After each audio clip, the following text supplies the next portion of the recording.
નમસ્કાર દર્શક મિત્રો, હું છું દર્શના જોશી. તમે જોઈ રહ્યા છો લોક સામના ન્યૂઝ. તો જોઈએ આજના સમાચાર ધારીથી અમારા રિપોર્ટર સતીશ રાઠોડ સાથે.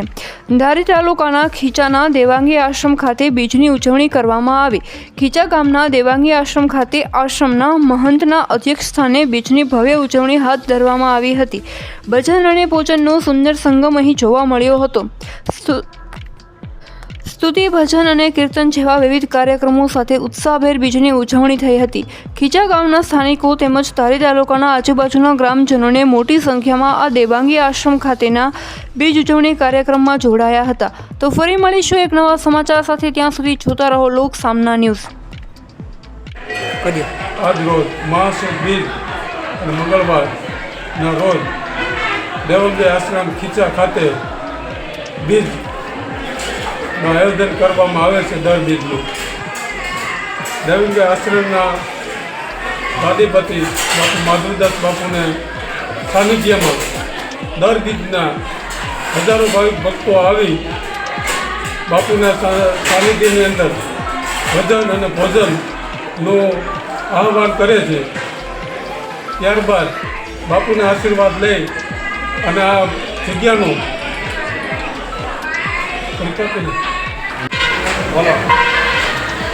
આજે તારીખ 20/1/2024 મંગળવાર દેવાંગી આશ્રમ ખીચા દેવાંગી આશ્રમના માનવ દ્વારા દરેક બીજ આ આશ્રમમાં ઉજવવામાં આવે છે અને દરેક બીજ ઉપર 1500થી 1000 માણસો પ્રસાદ લે છે.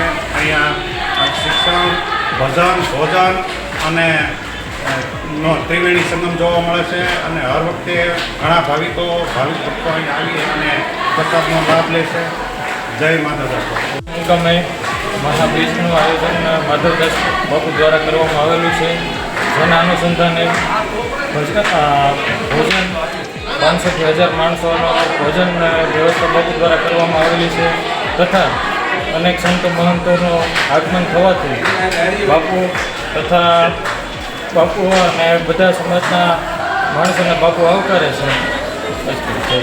આજરોજ ધારી તાલુકાના ખીચા ગામે આવેલ દેવાંગી આશ્રમ મુકામે અમે અહીં ઉપસ્થિત છીએ. અહીંયા આ જગ્યાના મહંત માધવદાસ બાપુ છેલ્લા ઘણા વર્ષોથી 3-4 વર્ષથી બાપુ અહીંયા બીજ ઉજવે છે.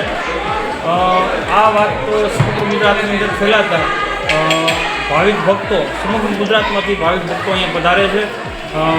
ભોજન અને ભક્તિ એમ ત્રણેયનો સમન્વય થાય અને ભક્તો સરસ મજાનું બાપુ જે ભોજનની વ્યવસ્થા કરે, ભોજન લે, ભોજનની વાણી સાંભળે અને અહીંથી છૂટા પડે છે.